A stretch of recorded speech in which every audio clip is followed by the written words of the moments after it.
மாரி போன்ற ஒரு இயக்குனர்கள் தமிழ் சினிமாவுக்கு அவசியம்னு அடிக்கடி நான் சொல்லிக்கிட்டே இருக்கேன். நான் இருந்துக்கிட்டே இருக்கும்.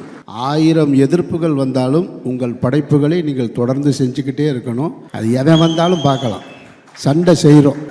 ரஞ்சித்துக்கும் எனக்குமான உறவு அல்லது கருத்து மோதல், விரிசல், விவாதம் எல்லாமே மேடையில் அப்படி தான் தொடங்கினது. சேது வெற்றிக்கு அப்புறமும் பக்கத்தில் இருந்து பார்த்தவன் நான். அப்போல்லாம் துருவை போய் பாருங்க, 2 வயசு இருக்குமா துருவ? அப்போது 99ல் 2 வயசுல நான் 3 வயசு. பெசன் நகர் வீட்டில் எதையாவது கேட்டால் அடம் பிடிச்சிக்கிட்டே இருப்பாப்புல. நான் தான் தூக்கிட்டு போவேன் கடைக்கு வாயான்னு. இப்போ பார்த்தா பைசனில் ஒரு நாள் பார்க்குறேன் நான். எனக்கு சேதுல விக்ரம் எப்படி பார்த்தனோ அப்படியே இருந்து. எல்லோரும் ரொம்ப பிரமாதமாக ரொம்ப நெகிழ்ச்சியாக பேசிட்டு போயிருக்காங்க. எனக்கு சொல்கிறதுக்கு என்ன இருக்குதுன்னு யோசிச்சுட்ருக்கேன்.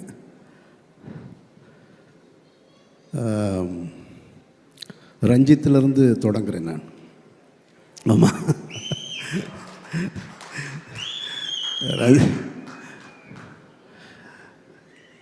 ரஞ்சித்துக்கும் எனக்குமான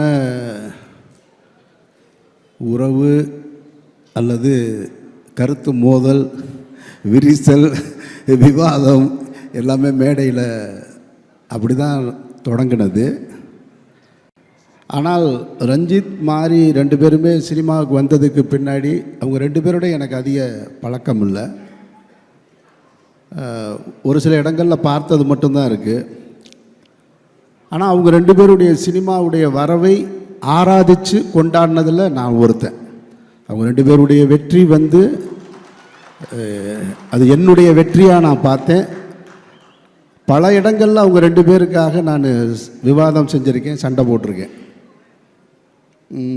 அப்படி இருக்கும்போது ரஞ்சித் ஒரு முறை என்னை அவர் படத்தில் நடிக்கிறதுக்காக கேட்டிருந்தார். அவருடைய ப்ரொடக்ஷனில் ரொம்ப முக்கியமான படம்.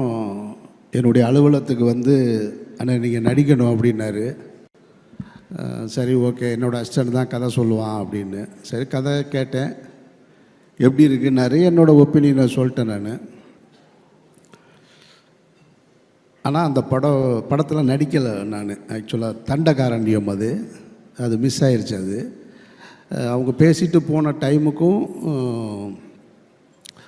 அந்த படம் தொடங்கினதுக்கான காலகட்டம் கொஞ்சம் தள்ளி இருந்ததுனால நான் அதுக்குள்ளே என்னுடைய இறைவன் பெரியவன் ஷூட்டிங் கிளம்பிட்டதுனால பண்ண முடியலை. ஆனால் அதே ரஞ்சித்துடைய ப்ரொடக்ஷனில் மாரி செல்வராஜ் நடிக்கணும்னு என்கிட்ட கேட்குறாரு. மாரியே நான் முதல்ல பார்த்தது ஈழப்பிரச்சனையில் நானும் அண்ணன் சீமானும் கைதாகும்போது அப்போ ராமுடைய அசிஸ்டண்ட்டாக வருவார். அப்படி பார்த்த மாரி செல்வராஜ். அந்த மாரி செல்வராஜை அதுக்கு பின்னாடி பரியேறும் பெருமாளில் பார்க்குறேன். பரியேறும் பெருமாளுடைய அந்த முதல் படத்திலேயே தன்னை யார் அப்படின்றத ரொம்ப அழுத்தம் திருத்தமாக சொன்ன ஒரு இயக்குனர். அவருக்காக ஒரு சின்ன விழா கூட எடுத்தோம். நான், இயக்குனர் பாரதி ராஜா சார், வெற்றிமாறன் எல்லாருமே சேர்ந்து. அந்த மாரி செல்வராஜ் இப்போ என்னை நடிக்கணும்னு கேட்குறாரு. ரஞ்சித் அண்ணன் தான் ப்ரொடியூசரு, நீங்கள் நடிக்கிறீங்களான்னு. நான் டைரக்டராக நடிக்க வந்தாலும் எனக்கு விருப்பமான அல்லது என் மனதுக்கு நெருக்கமான ஏதாவது இருந்தால் தான் நடிக்கிறது. நடித்தே ஆகணும் அப்படின்ற எந்த கட்டாயத்திலையும் நான் இல்லை. அதனால் மாரி கேட்கும்போது எனக்கு அந்த நம்பிக்கை இருந்தது. ஏன்னா மாரி போன்ற ஒரு இயக்குனர்கள் தமிழ் சினிமாவுக்கு அவசியம்னு அடிக்கடி நான் சொல்லிக்கிட்டே இருக்கேன். நான் இருந்துக்கிட்டே இருக்கும். மாரியும் சரி, ரஞ்சித்தும் சரி, 1000 எதிர்ப்புகள் வந்தாலும் உங்கள் படைப்புகளை நீங்கள் தொடர்ந்து செஞ்சுக்கிட்டே இருக்கணும். அதுக்கு என்னை போன்றவர்கள் உறுதுணையாக இருப்போம், பக்கத்திலே இருப்போம். அது எவன் வந்தாலும் பார்க்கலாம். சண்டை செய்கிறோம், அதில் ஒன்றும் மாற்று கருத்தே கிடையாது. இப்போ மாறி கேட்டு கதை சொன்னார். கதை சொன்ன உடனே அவர் ஒரு கதை சொன்னார். சொல்லிவிட்டு இது நீங்கள் பண்ணால் நல்லாயிருக்கும் சார்னார். சரியாக வருமா மாறின்னு? சரியாக வரும் சார், பண்ணுங்கள் சார்னாரு. சரி ஓகே பண்ணலாம் மாதிரி அப்படின்ட்டு. அப்புறம் போயிட்டு திருப்பி ஒரு 2-3 வாரம் கழித்து வந்தார். 2-3 வாரம் கழித்து வந்துட்டு, சார் நான் சொன்னேன், ரஞ்சித் அண்ணன்ட்ட பேசினேன், அப்புறம் பார்த்தேன், டே அது எப்படி இருந்தால் நல்லா இருக்குமாடா, இன்னும் கொஞ்சம் அதை மாற்றுடான்னு சொன்னார் அப்படின்னு. திருப்பி வந்தார். திருப்பி வந்து எதையோ மாற்றிருக்கேன் அப்படின்னு சொன்னார். நானும் அப்போ அப்படியா சரின்னு கேட்டுக்கிட்டேன். அவர் முதல்ல என்ன சொன்னாருன்றது என் மைண்டில் இல்லை, ரெண்டாவது என்ன சொன்னாருன்றது என் மைண்டில் இல்லை. நான் நடிக்கணும்னு முடிவு எடுத்துட்டேன். இப்போ வெற்றிமாறன் கேட்ட உடனே எப்படி நடிக்கணும்னு ஒத்துக்கிட்டேனோ அதுபோல் மாறி கேட்ட உடனே நடிக்கணும்னு நான் ஒத்துக்கிட்டேன். அவ்வளோதான், அது என் மைண்டில் ஏறிடுச்சு. அவர் என்ன சொல்கிறாரு சொல்லலைன்றதெல்லாம் அப்புறமா அந்த படப்பிடிப்பு தொடங்கும்போது சில பிரச்சனைகளில் அப்போ நான் இல்லை. அப்புறம் படப்பிடிப்பு ஸ்டார்ட் ஆயிடுச்சு. திரும்ப ரொம்ப நாள் கழிச்சு ஒரு தடவை ஃபோன் பண்ணுறாரு. சார் என்ன சார் போகலாமா சார் அப்படின்னாரு. என்ன மாதிரி விளாட்றீங்களா நீங்கன்னு? நீங்கள் எப்போ ஜனவரி பிப்ரவரியில் கேட்டீங்க, இப்போ திடீர்னு வந்துடுங்க, நீங்கள் ஷூட்டிங் போயிட்டீங்கன்னு கேள்விப்பட்டேன். சார் இல்லை சார், அது அப்படியே தான் இருக்குது, நீங்கள் தான் வரணும், நீங்கள் தான் நடிக்கணும் அப்படின்னாரு. சரி மாதிரி வர்றேன் மாதிரி அப்படின்னு. அப்படி தான் மாறி கூட இந்த படத்தில் நான் ஜாயின்ட் ஆகிட்டேன். இப்போ அவர் ஒரு டைரக்டரு. அந்த படத்தோட கதை பிகினிங்லேருந்து எண்டு வரைக்கும் அவருக்கு தெரியும், சேஞ்சஸ் தெரியும், எல்லாருக்குமே அப்படி தான். அப்போ என் படத்தை கேட்டிங்கன்னா எனக்கு தெரியும். நான் அவர் சொன்ன எந்த கதையும் எனக்கு ஞாபகம் இல்லை. அந்த கேரக்டர் மற்ற விஷயங்கள் மட்டும்தான் ஞாபகம் இருக்குது. ஸ்பாட்டில் என்ன பண்ணுவாப்புலன்னா மாறி நான் அந்த கதையை முழுசாக ஞாபகம் வச்சுருக்கிற மாதிரியே நினச்சி சொல்லுவாப்புல. சார் அந்த இருக்குல்ல சார், அந்த சீன் அது இருக்குல்ல, அதுக்கடுத்து இதுவும் பாப்புல. நானும் தெரிஞ்ச மாதிரி சரி சரி சொல்லுங்கள் எதுவுமே எனக்கு ஞாபகம் இல்லை. மாறி என்ன சொன்னாரோ அதை செஞ்சுருக்கேன் நான், அவ்வளவுதான். இந்த படத்தில் எப்படி வட சென்னையில் அந்த ராஜன் கேரக்டருக்கான வெற்றிமாறனை சேருமோ, இந்த பாண்டியராஜனுக்கு ஏதாவது ஒன்று வந்ததுன்னா அது மாரி செல்வராஜுக்கு தான் போயிடுச்சு. அது எனக்கு அதுக்கு எந்த தொடர்பும் இல்லை. மாரியும் ரஞ்சித்தும் என் மேலே வச்சிருக்கிற அன்புக்கு நான் நன்றி ரொம்ப.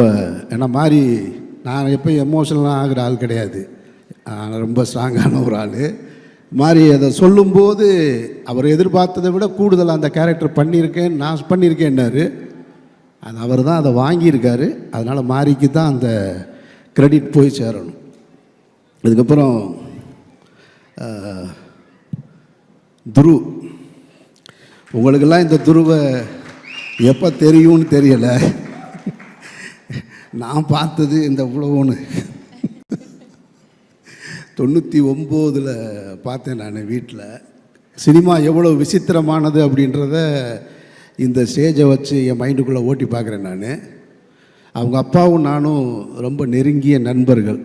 அது யாருக்குமே தெரியாது. சினிமாவில் எங்கேயுமே அதை பற்றி நாங்கள் பேசிக்கிட்டதுமே கிடையாது. அவருடைய உழைப்பு என்னன்னு பக்கத்தில் இருந்து பார்த்தவன் நான். சேது படத்தில் டே 1லேருந்து பூஜையிலேருந்து ரிலீஸ் வரைக்கும் பார்த்தவன் நான். சேது வெற்றிக்கு அப்புறமும் பக்கத்தில் இருந்து பார்த்தவன் நான். அப்போல்லாம் துருவை போய் பாருங்கண்ணே, 2 வயசு இருக்குமா துரு அப்போது 99ல் 2 வயசுல நான் 3 வயசு. பெசன் நகர் வீட்டில் எதையாவது கேட்டால் அடம் பிடிச்சிக்கிட்டே இருப்பாப்புல. நான் தான் தூக்கிட்டு போவேன் கடைக்கு வாயான்னு. அவங்க ரொம்ப ஸ்ட்ரிக்டான அம்மா, அப்பா வந்து ரொம்ப செல்லம் அவருக்கு. அதுக்கப்புறம் துருவை எப்போ பார்த்தேன் அப்படின்னா ஒரு 10 இயர்ஸ் இருக்குன்னு நினைக்கிறேன் நான். அவங்க அப்பா விக்ரம் சார், அவங்க அம்மா,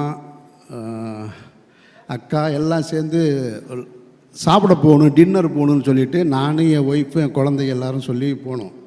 இப்போ என் பொண்ணு கேட்குது. அங்கேயும் வந்து அதே மாதிரி தான் பண்ணிக்கிட்டு இருந்தாப்புல. டேபிள்லேருந்து அங்கேருந்து அங்கே இருக்கிற ஃபுட்டை எடுத்தாப்புல, இங்கேருந்து அங்கிட்ட அது வேணுன்ற அடுத்த பிளேட்டில் என்ன இருக்கோ அதை தான் கேட்டுட்டு இருந்தேன். அப்படி தான் துரு பார்த்தேன் நான். அதுக்கு பின்னாடி யூஎஸ் போயிட்டார், படிச்சுட்டு வர்றாரு. இப்போ பார்த்தா பைசனில் ஒரு நாள் பார்க்குறேன் நான். எனக்கு சேதில் விக்ரம் எப்படி பார்த்தனோ அப்படியே இருந்து. விக்ரம் சார்கிட்ட ஒரு வெறி இருக்கும். அவர் வந்து நான் சொல்கிறத கொச்சையாக எடுத்துக்க வேணாம், நான் என் மனசில் ஃபீல் பண்ணதை சொன்னேன் நான். அந்த படம் நடந்துகிட்ருக்கும்போது அவர் ரொம்ப ஃபைட் பண்ணி தான் இந்த இண்டஸ்ட்ரிக்குள்ளே வந்தார். நிறைய அவமானங்கள் பட்டிருக்காரு. அதை எதையுமே உங்களுக்கெல்லாம் தெரியாது, எனக்கு தெரியும். யார் அவரை அவமானப்படுத்தியது, எப்படிலாம் படுத்தினாங்க, அவங்கெல்லாம் இன்றைக்கி என்ன பொசிஷனில் இருக்காங்கன்றதெல்லாம் எனக்கு தெரியும். அவ்வளோ சொல்லுவார் என்கிட்ட. அவரும் நானும் அதிகமாக பயணிச்சிருக்கோம். அப்போ ஷூட்டிங் ஸ்பாட்டில் ஏதாவது கேட்டுகிட்டே இருப்பார், எனக்கு சரியாக வருமா, நான் நல்லா வருவேனா, நான் நல்லா வருவேனா, நான் நல்லா வருவேனான்னு. ஏன்னா அந்த படம் எடுத்து முடித்ததுக்கு பின்னாடி கூட ரிலீஸ்க்கு பண்ண முடியலை சேது. அப்பவும் அவர் ஃபைட் பண்ணிக்கிட்டே இருக்கார். அந்த இடைப்பட்ட காலத்தில் கூட போய் டப்பிங் பண்ணிட்டு வர்றார். பிரபுதேவா சாருக்கு போய் ஒரு படத்தில் டப்பிங் பண்ணிட்டு வர்றாரு. இவ்வளோ பெரிய படம் பண்ணியிருக்கோம், ஆனால் அந்த படம் ரிலீஸ் ஆகலைன்னு அதை பற்றி கவலைப்படாமல் டப்பிங் பண்ணிட்டு வர்றாரு. ஒரு டெலிவிஷனுக்கு சீரியல் பண்ணணும்னு சொல்லிவிட்டு என்னையை கூப்பிட்டு உட்கார வச்சு ஒரு ஸ்கிரிப்ட் எழுதி அதை பண்ணணுமோ வாங்க அப்படின்னு சொல்லிட்டு நான் அவரும் பெசன்ட் நகரில் பீச்சில் உட்காந்து எழுதிட்டுருக்கோம். அவ்வளவு கஷ்டப்பட்டு வந்தவர். அப்போ கேட்டுகிட்டே இருப்பார். அப்போ நான் சொல்லுவேன், இங்கே பாருங்களேன், நீங்கள் வந்து ஆள் பார்க்க ரொம்ப அழகாக இருக்கீங்க, யூத்தாக இருக்கீங்க, நல்லா பெர்ஃபார்ம் பண்ணுறீங்க. இப்போது இங்கே வந்து என்னன்னு கேட்டிங்கனாக்கா, அந்த டைமில் அஜித் விஜய்னு 2 நடிகர் வந்துட்டாங்க. அவங்களுக்கு ஃபேன் ஃபாலோவிங்கு கூடிக்கிட்டே இருக்குது. நான் சொல்கிறேன், நான் கொஞ்சம் கொஞ்சமாக 2 பேருடைய படங்களுக்கும் அந்த டைமில் தான் சேது அண்டர் ப்ரொடக்ஷனில் இருக்குது. அப்போ நான் சொன்னேன் அவர்கிட்ட, அவங்க 2 பேரும் என்ன பொசிஷனில் இருப்பாங்கன்றது தெரியல. ஏன்னா ஃபேன் ஃபாலோவிங் வச்சுருக்காங்க. இதில் யார் நம்பர் 1 யார் நம்பர் 2 அதெல்லாம் எனக்கு அதை ஜட்ஜ் பண்ண முடியும். ஆனால் ஒன்று சொல்கிறேன், நான் நீங்கள் கடைசி வரைக்கும் சினிமாவில் இருப்பீங்க, அது மட்டும் எனக்கு நல்லா தெரியும். கடைசி வரைக்கும் இருப்பீங்க. நீங்கள் தான் சினிமா வேணான்னு ஒதுங்கினா தான் உண்டு, தவிர சினிமா உங்களை ஒதுக்கவே முடியாது. அப்படி ஒரு ஆக்டர் நீங்கள், அதில் எந்த டவுட்டும் கிடையாது. அவ்வளவு டெடிக்கேஷன் அப்படிலாம் பார்க்கவே முடியாது. சும்மா சினிமாவில் டெடிக்கேஷன் சொல்லுவாங்க. நான் பார்த்து வியந்ததில் வந்து விக்ரம் தான். அது ரஞ்சித்துக்கு நல்லா தெரியும், அது சொல்லவே வேணாம். தங்கலானில் பார்த்துருக்கேன். கும்பகோணத்திலேருந்து திருவிடைமருதூரில் ஷூட்டிங் நடக்கும். உடம்பு குறைக்கணும், அந்த பாண்டிமடம் போர்ஷன் பண்ணணுங்கும்போது காலையில் எந்திரிச்சு நடந்து வருவார். ஒரு ஹீரோ அந்த படத்தில் நடிக்கிறதுக்காக லொக்கேஷனுக்கு நடந்தே வருவார். அது ஒரு 15 கிலோமீட்டர் இருக்கும். காலையில் நட, திருப்பி வரும்போது நட, 15 கிலோமீட்டர். அப்படியே இப்படி ஆகிட்டாப்புல பாண்டிமடம் போர்ஷன். கிட்டத்தட்ட அவருக்கு ஒரு வெறி இருந்தது, ஏன்னா நாம் ஜெயிக்கணும்னு. துருவுக்கு அது தேவையில்லை, ஏன்னா அப்பா பெரிய ஸ்டார். ஆனால் துருவுக்கிட்டையும் அது இருக்கிறத நான் பார்த்தேன். நான் உங்கள்கிட்டையும் பார்த்தேன். நான் அவ்வளவு, ஏன்னா அவர் படித்ததுக்கும் ஸ்டூடெண்ட்டு மாதிரி எந்திரிச்சு நின்றுட்டு அவ்வளவு எனக்கு ஆச்சரியமாக இருக்குது. யூஎஸில் படிச்சுட்டு அங்கேருந்து வந்து மாரி செல்வராஜ் லொக்கேஷன்லாம் உங்களுக்கெல்லாம் தெரியும்ல. அவர் என்ன ஊட்டிலையும் கொடைக்கானலும் எடுப்பார். அது ஒரு காடு, பொட்டக்காடு, எங்கே முள் இருக்குது எது இருக்குன்னு தெரியாது. அதில் கொண்டு வந்துக்கிட்டு அதுவும் கொடுக்குற காஸ்டியூம் இருக்குல்ல, அந்த கைலியை பார்த்தா எப்படா கிளியிருன்ற மாதிரியே இருக்கும். அதை கொண்டு வந்து அந்த லொக்கேஷன்லேயே கொண்டு வந்து அப்படியே நின்று மாற்றிட்டு அந்த சகதிக்குள்ளேயும் மண்ணுக்குள்ளேயும் அந்த அது என்னது எரிக்கிற இடம் மயானக்கரையில் எனக்கும் அவருக்கும் எந்த காம்பினேஷனும் கிடையாது படத்தில். நான் ஒரு சின்ன கேரக்டர் தான் பண்ணியிருக்கேன். நான் நின்று பார்த்துட்ருக்கேன். நான் அப்போ பார்க்க எனக்கு வாய்ப்பு கிடைச்சது. அப்போ எனக்கு தெரிஞ்சது, நான் துருவோட முதல் 2 படமும் பார்த்துருக்கேன். துரு எப்படி வந்து விக்ரம் சார் பிதாமகனில் கிடைச்சது துருவுக்கு இந்த படத்திலே கிடச்சிருச்சுன்னு நான் நினைக்கிறேன். நான் அப்படி தான் நான் ஃபீல் பண்ணுறேன். எனக்கு ஆச்சரியம், என்னடா நம்ம தூக்கிட்டு கடைக்கு தூக்கிட்டு போன பிள்ளையோடு நடிச்சிட்ருக்கோம், பரவாயில்ல சினிமா புதுசாக நிறையா சொல்லித்தருதுன்னு. வாழ்த்துக்கள் துரு, வாழ்த்துக்கள். அப்புறம் இந்த படத்தில் வந்து எனக்கு சொன்னாங்க நிறைய பேர் கோஸ்டார் என்னென்ன. எனக்கு அப்படிலாம் கோஸ்டார்னு இந்த படத்தில் யாருமே கிடையாது. எங்குழுந்து அவங்க ரெஜிஸா சொல்லும்போது சொன்னாங்க, எனக்கு அருமையான நண்பர் கிடச்சிட்டாங்க அனுபமான்னு. அனுபமா கூட தான் ஒரே ஒரு சீன் இருக்குது எனக்கு. ஒரு சீன் அவங்களோட அந்த பொண்ணு அவங்க வந்து அவங்களோட மலையாள படம்லாம் பார்த்துருக்கேன் நான். இப்போ கூட ஒரு படம் ட்ரெய்லர் வந்திருக்கு, செம்மையாக ரொம்ப அழகாக ஸ்டைலிஷாக. ஆனால் இந்த படத்தில் பார்த்தீங்கன்னா, உட்காருங்க ப்ளீஸ், இந்த படத்தில் பார்த்தீங்கன்னா வேறு ஒரு டைமென்ஷன். அதில் என்னென்னா அப்படின்னா நம்மளை ஒரு மாதிரி அரட்டிடுச்சு. அப்படி பண்ணிகிட்டு இருக்கும்போதே டக்குன்னு அப்படி கண்ணிலேருந்து கண்ணீர் வருது. என்னடா அந்த பொண்ணு கிளிசரின் போட்டு அழுகுதா, கிளிசரின் போடாமல் அழுகுதான்னா பிரமாதப்படுத்திடுச்சு. நான் ஒரு டைலாக் பேசணும், என் டைலாக் முடிஞ்சதுக்கப்புறம் அவங்க இது பண்ணணும். டைலாக்கே இல்லை, அந்த பர்ஃபார்மன்ஸ்லேயே ரியாக்ஷன், அதுக்கான பதிலை சொல்லி முடிச்சிட்டாங்க. ரொம்ப நான் ரசித்தேன் உண்மையிலேயே, அன்றைக்கி நான் ரசித்து பார்த்தேன். வாழ்த்துக்கள். அதெல்லாம் அவ்வளவு இது. ஆனால் இவங்களெல்லாம் ஷூட்டிங் ஸ்பாட்டில் பார்க்குற வாய்ப்பு மட்டும் எனக்கு கிடைச்சது, காம்பினேஷன் கிடையாது. ஷூட்டிங் ஸ்பாட்டில் பார்த்தேன், ரெஜிஸா பார்த்தேன், பசுபதி சார் பார்த்தேன், பசுபதி சாருக்கும் எனக்கும் ஒரு உறவு இருக்குது. அது அவருக்கும் தெரியாது, நானும் சொன்னதில்லை. அது என்ன உறவுன்னா, பருத்தி வீரன் படத்தை நான் பொதுவாக என்னுடைய திரைப்படங்களுக்கான கதையை எழுதும்போது இதில் யார் நடிக்கிறா இதில் யார் நடிக்கிறா அப்படின்லாம் எழுதுகிற பழக்கம் இல்லை. அது ஒரு கேரக்டர் அப்படி தான். ஆனால் சித்தப்பு கேரக்டரை எழுதும் பொழுது சித்தப்புவை மட்டும் ஹீரோ யாருன்னு நான் முடிவு பண்ணல. சித்தப்பு கேரக்டரை எழுதும்போது மட்டும் இது பசுபதி பசுபதின்னு சொல்லிக்கிட்டே இருந்தேன் மைண்டில். அப்படி எழுதின கேரக்டர் தான் சித்தப்பு கேரக்டரு. அந்த டைமில் அவரை என்னால் ரீச் பண்ண முடியலை. அப்புறம் தான் அதை வந்து சரவணன் சார் வச்சு நான் எடுத்தேன். நான் லால் சாருடைய படங்களுக்கு நான் ரசிகன். நான் உங்கள் ரசிகன் சார், உங்களுக்கு தெரியாது. அது உங்களுடைய திரைப்படங்களுக்கு ரசிகன், உங்களுடைய நடிப்புக்கு ரசிகன். நான் உங்களுக்கும் எனக்கும் காம்பினேஷன் சீன் இல்லை, அதனால் உங்களையும் எனக்கு பார்க்குறதுக்கான வாய்ப்பு கிடைக்கல. ஆமாம், எனக்கு என்னென்னா இப்போ என்னோடய கோ ஆர்டிஸ்ட்லாம் யாரும் தெரியுங்களா? அவங்கெல்லாம் மேடையில் கூப்பிடல, பூரா அந்த 5 கொலை பண்ணவங்க 4 கொலை பண்ணவங்க இவங்க தான் என் கோ ஆர்டிஸ்ட்டு. இவங்களோடையே தான் நான் அந்த படத்தில் அதிகமாக இருந்திருக்கேன். அப்புறம் மற்றபடி இந்த கம்பெனியை பற்றி சொல்லணும். அப்ளாஸ், நானும் ப்ரொடியூசராக இருந்திருக்கேன், டைரக்டராக இருந்திருக்கேன். நானும் வேறு படங்களை நடிச்சிருக்கேன் வேறு கம்பெனியில். ஒரு கம்பெனி எப்படி இருக்கணும் அப்படின்றதுக்கு நான் பார்த்த பெஸ்ட்டு எக்ஸாம்பிள் அப்ளாஸ் அப்படின்னு நினைக்கிறேன். அந்த டீமோட ஒர்க்கு, அவங்க ஆர்டிஸ்ட்டை அப்ரோச் பண்ணுறது, அவங்க ஒவ்வொரு ஷெட்யூல் போடுறது, ஒரு ப்ரோக்ராமை எப்படி நடத்தணுன்றது, உண்மையிலே வந்து தமிழ் சினிமாவில் இப்படி ஒரு கம்பெனி எனக்கு தெரிஞ்சு நான் பார்க்கல. நிறைய இருக்கலாம், எனக்கு தெரியலை. எனக்கு தெரிஞ்ச அப்ளாஸ் இருக்குது. வாழ்த்துக்கள் உங்களுக்கு. இதே மாதிரி நீங்கள் தொடர்ச்சியாக இருங்க. அப்புறம் மாரி வந்து மாரியுடைய படங்கள்,